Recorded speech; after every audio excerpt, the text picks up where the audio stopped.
Por los 1840, cuando Texas se quería independizar de México, al mismo tiempo barcos de inmigrantes irlandeses llegaban a las costas de Estados Unidos en busca de una mejor vida, ya que debido a la hambruna y maltratos de los británicos, su nación Irlanda estaba en la ruina. Estos inmigrantes fueron el blanco perfecto para los batallones americanos que los anexaban a sus líneas, prometiéndoles dinero, comida y hasta incluso la nacionalidad. La mayoría de ellos aceptaban y se unían a las líneas del ejército norteamericano, pero estos no eran muy bien recibidos y constantemente eran maltratados, obligados a realizar los trabajos más duros y se les castigaba aún más fuerte que a los soldados estadounidenses.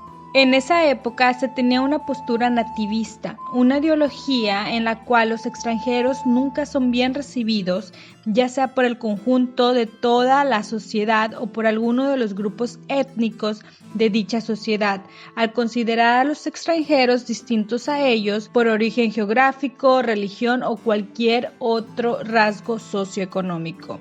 Y esto permeaba en los campos de la milicia, en donde incluso los generales no querían a los soldados irlandeses, los cuales muchas veces eran mejor adiestrados en la batalla y un gran número de ellos eran veteranos de guerra en Europa y más avanzados en estos temas, impresionando a los estadounidenses, pero aún así continuaban denigrándolos, nunca aceptándolos e incluso poniendo en rango más alto a los soldados estadounidenses que no estaban capacitados como los inmigrantes irlandeses. Además de la discriminación y el pensamiento nativista, hubo otro factor que jugó a favor para que los irlandeses desertaran y se unieran a las líneas mexicanas: la religión y la similitud que encontraron con la cultura mexicana. Es aquí en donde aparecerá nuestro actor principal de esta historia, John Riley, un inmigrante irlandés que había sido soldado en la Armada Británica y ahora en las filas norteamericanas. Algunas fuentes dicen que Riley fue atraído a cruzar el río entre la frontera de Estados Unidos y México por las campanadas que escuchó de una iglesia que llamaba a misa en México.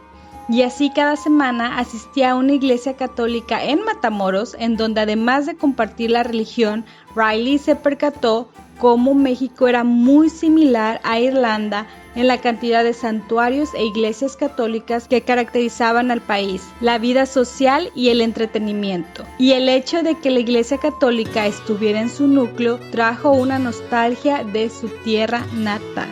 Incluso en una carta que escribió a uno de sus amigos en Estados Unidos, Riley escribió: "Un pueblo más hospitalario o amigable que los mexicanos no existe en la faz de la tierra". Es por esto que decidió desertar del ejército estadounidense e unirse a las filas mexicanas. Junto con él, otros tantos soldados que en su mayoría eran inmigrantes provenientes de, en su mayoría, Alemania, Polonia, Canadá, Francia, escoceses e incluso ingleses, los cuales recibían malos tratos por el hecho de ser inmigrantes o tener la religión católica y no protestante como lo tenían los Estados Unidos de América en ese tiempo. Estos números de desertores fueron creciendo en docenas a cientos, tanto que se dice que los soldados americanos tenían la orden de disparar a todo aquel que cruzara el río de Estados Unidos a México. Todos estos desertores crearon el Batallón de San Patricio, comandados por John Riley. En algunos textos se dice que fueron de entre 300 a 500 soldados,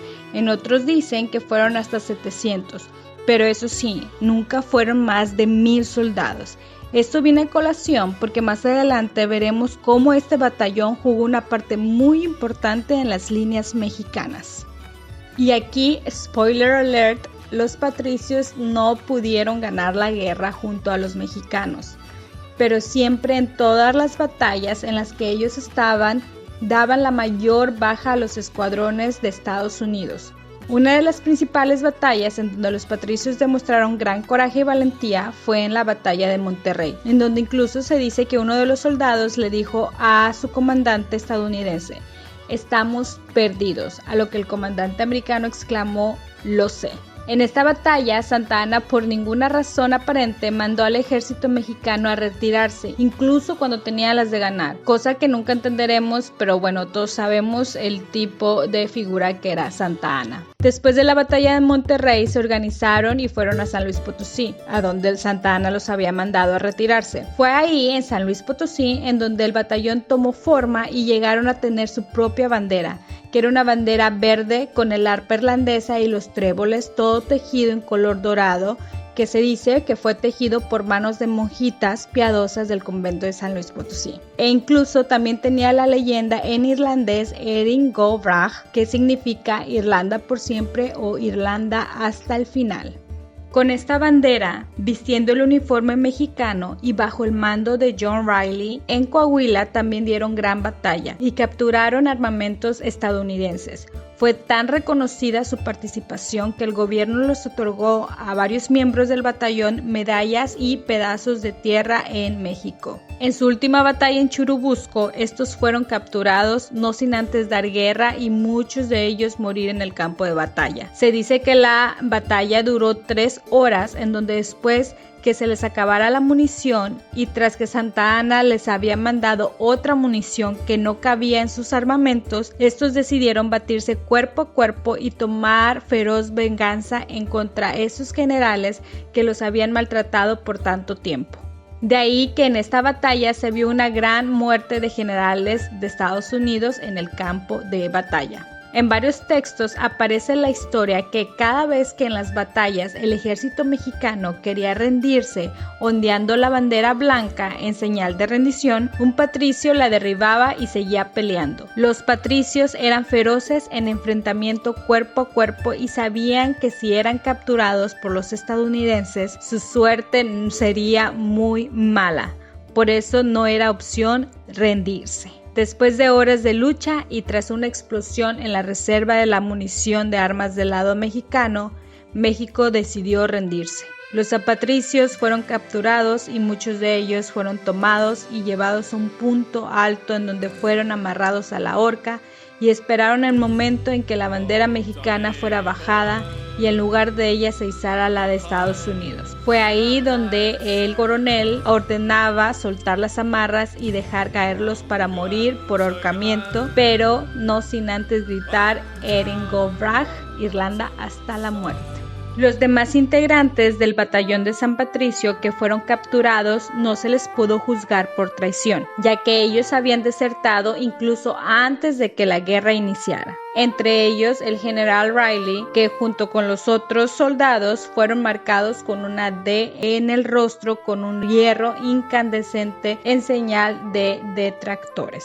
Fueron sentenciados a cumplir trabajos forzosos en el lado de Estados Unidos y el gobierno mexicano pidió que una vez cumplieran su sentencia fueran enviados de regreso a México.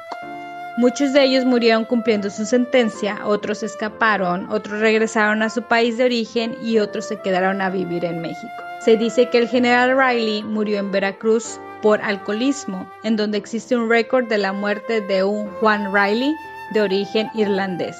Pero esto hay muchas teorías que dicen que este no era el verdadero capitán Riley. Como fuese, el capitán Riley y su batallón de San Patricio es un hecho histórico que debería siempre de ser recordado, no solo como figuras históricas, sino también por la enseñanza detrás de todo este suceso, en donde la religión, la discriminación y la guerra traen muerte y destrucción, pero también una historia de honor y unión entre dos naciones que al parecer no tenían nada en común, pero donde sus inmigrantes encontraron mejor recibimiento y siempre procuraron hacer lo justo y honorable, dejando un legado de honor hasta estos tiempos. Como conmemoración y recuerdo a estos valientes guerreros, el gobierno mexicano nombró diversas calles en honor a ellos.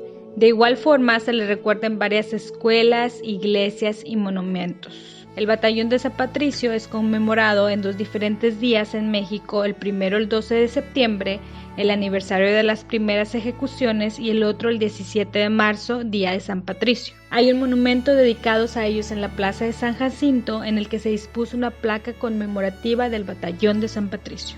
También en la sala principal de la Cámara de Diputados de México, el nombre del batallón de San Patricio está inscrito con letras de oro al lado de muchos otros héroes mexicanos. El gobierno mexicano donó una estatua al pueblo de Irlanda como agradecimiento por el batallón de San Patricio. Esta estatua fue colocada en el condado de Galway, en Irlanda. Todos los 12 de septiembre también se recuerda el batallón en este pueblo ondeando la bandera mexicana. Existe también un monumento en la iglesia de Tlacopac, cerca de San Ángel, en la Ciudad de México, que consiste en una cruz celta con una placa conmemorativa en la peana que menciona a varios de los soldados irlandeses ejecutados donde recibieron sepultura en ese atrio. Como dato les digo que existe una película llamada Héroes sin Patria, One Man's Hero, que narra esta parte importante dentro de la historia mexicana. Si te gustó este video, dale like, compártelo y déjame en los comentarios si te gustaría saber la historia de la relación entre México y Serbia para el próximo video.